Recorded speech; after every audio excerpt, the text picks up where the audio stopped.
परिवार पाई संतान सुख सहित देवगुरु बृहस्पति कौन लिंक रही बृहस्पति तांकर काम जे एक्सपैंड करेबा सब जिनस को वृद्धि करेबा तांकर मुख्य काम मनुष्य को निज को वृद्धि कर तो निजर संसार को आगू बढ़ेबा वृद्धि करेबा संतान सृष्टि करेबा संतान भितर जदि बृहस्पति जनक पई शुभ हो गले शुभ स्थान रही गले तेबे संतान पई कि उत्तम संतान से प्रदान करिथांती तो संतान भितर समस्त शुभ आमर उत्तम संतान मध्यम संतान अधम संतान अच्छा साधारण कथा जदि उत्तम संतान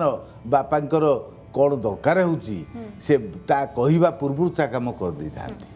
मध्यम संतान पु काम करदे सेटा से कर दे था अधम संतान शुणिया पर भी मत बता निद लगुच कौड़े से जाए शुणेनी पछरे आसिक बहु कष्ट बापा को टे साहाय्य करे तो बृहस्पति ऊपर निर्भर करे जड़े जदि शुभ भाव में रहिले से पंचम भाव में पंचमाधिपति बा पंचम को से संपर्क कले ताले उत्तम संतान ताको प्राप्ति हुए आ उत्तम संतान जहाँ को मिलगला उत्तम पत्नी जहाँ को मिलगला स्वर्ग तो ये मिलगला आ स्वर्ग कौटी ना ये संसार स्वर्ग से पाई जाए बृहस्पति काम है सर गुरु सहित क्यों ग्रह मिलन आम कहीपर सबुठ शुभ फल दे था कौ ग्रह तो गुरु साधारणतः कौन ग्रह सहित भल पाती अच्छा केवल चंद्र को से भल पाती चंद्र जदि गुरु सहित मिलन होती कारण चंद्र आमर मानसिकता से हूँ ड्राइवर चंद्र ताने गुरु जदि मिसीगले से ड्राइविंगटा परफेक्ट हम ताने एमती सूक्ष्म भाव में गाड़ी चलो धीरे धीरे चलो किंतु गोटे पिंपुड़ी उपर मध्य गाड़ी चलो ना तार तो चंद्र जदि गुरुयुक्त हो गले से लोकर जीवन में तार प्रतिटी एक्शन रिएक्शन रे कौन सी लोकर क्षति हो ना जदि आपण जीवन में आपण कहारी क्षति न करिक जीवन चर्या कले ताठू बड़ जिनस कौन अच्छी आम तो चलवा भितर बचा भितर प्रतिदिन हजार लोग कष्ट दे दूचे क्या कौन दौचे ठिकाना ना गुरु प्रति आम सम्मान आसुनी एवं भूल भटक आम कर चलचे से सबू से निवृत्त रखी था चंद्रयुक्त हेले कहीं मंगल भितर रही थाए तामसिक गुण तांको सहित जुक्ति हेले कौन हुए से पटापट एक्शन नाक जोटा कि ए वर्षर राजा होती बृहस्पति मंगल होती मंत्री तांकर मिलन घटी ताने ए वर्ष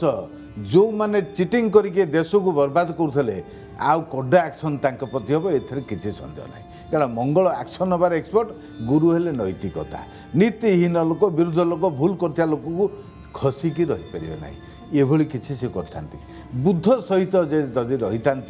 अनकम्फर्ट से फिल करता कारण बुद्ध चाहती जे ता निज काम जेते चालाकी सब करदे हो किंतु बृहस्पति चाहते जो नीति ना नैतिकता ना विवेक ना विचार ना से जगार मुझे काम करी ना बर निजर किसी न मिलू खाली हाथ में बर रही से व्यतिक्रम होता है किसी जोर जबरदस्ती कर बुध चाहूला बेले विवेक बाधा दे था एमाने रोहित अधिक समय आग पछ होकर जीवन में सफलता पाइपर न शनि सहित जदि से जोग दे ताले सेटा गोटे उत्तम जोग होता है कारण शनि हेले विचार दंड दबार अधिपति जी भूल कला तो छाड़े दंड देवे गुरुंकर हूँ नियम चलवा तेणु अत्यधिक नीति नियम को जाबुड़ी धरी चलिया मनीष गुड़ाक से किसी लोक असुविधा तैयारी करता है तेणु गुरु सिंगल रहिबा स्वतंत्र रहिबा गोटे लोक को स्वतंत्र परिचय दे थाए सर नेक्स्ट आसबि जे स्वास्थ्य उपरे कौन प्रभाव पड़े जदि गुरु दुर्बल अच्छा जड़े व्यक्तिर स्वास्थ्य समस्या कौन देखा देखो जो मानकर गुरु दुर्बल अच्छा विरुद्ध अच्छा से माने प्रथम कथा से 5 किलो खाद्य खाई 50 किलो भली देखा जाती माने मोटा सोटा होटा गुरु हेले चर्बी वृद्धि अधिक चर्बी वृद्धि कराती जो मानकर बृहस्पति दुर्बल हेले बा शत्रु हेले से तो मोटा सोटा होटा फाइनाल किसी रोकी पारे तुला लग्न जदि बृहस्पति रुहति तुला लग्न कारण षष्ठाधिपति सी शरीर रोगर मालिक सी लोक किसी न खाई मोटा सोटा हो एथे किसी सन्देह ना जदि मकर बृहस्पति रहिले से नीच होकर रहिले ताले मध्य लोक भितर तार चेहराटा को अधिक एक्सपांड कर दियंती ये होची तांकर असुविधा बिल्कुल माने आमे ताले जानिले जे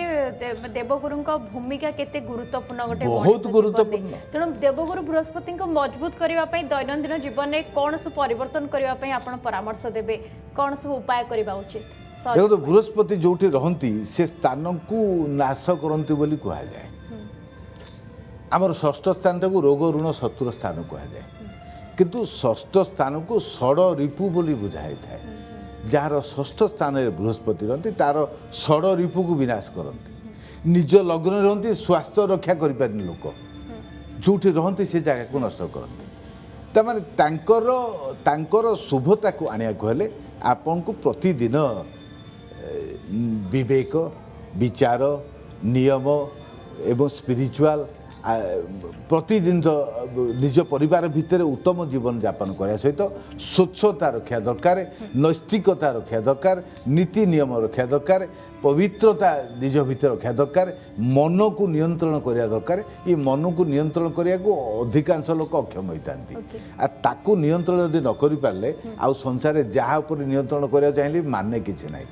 बृहस्पति निज मन को नियंत्रण करने लोक को साहाय्य करते निज को नियंत्रण करने सहित जी मन को नियंत्रण कर पारा सी सारा संसार को नियंत्रण कर किसी असुविधा बिल्कुल माने ये सब उपाय कले देवगुरु बृहस्पति को आम आम जातक मजबूत कर सहज उपाय आपण कहले जे रेस्पेक्ट दबार असुविधा कौन रही क्या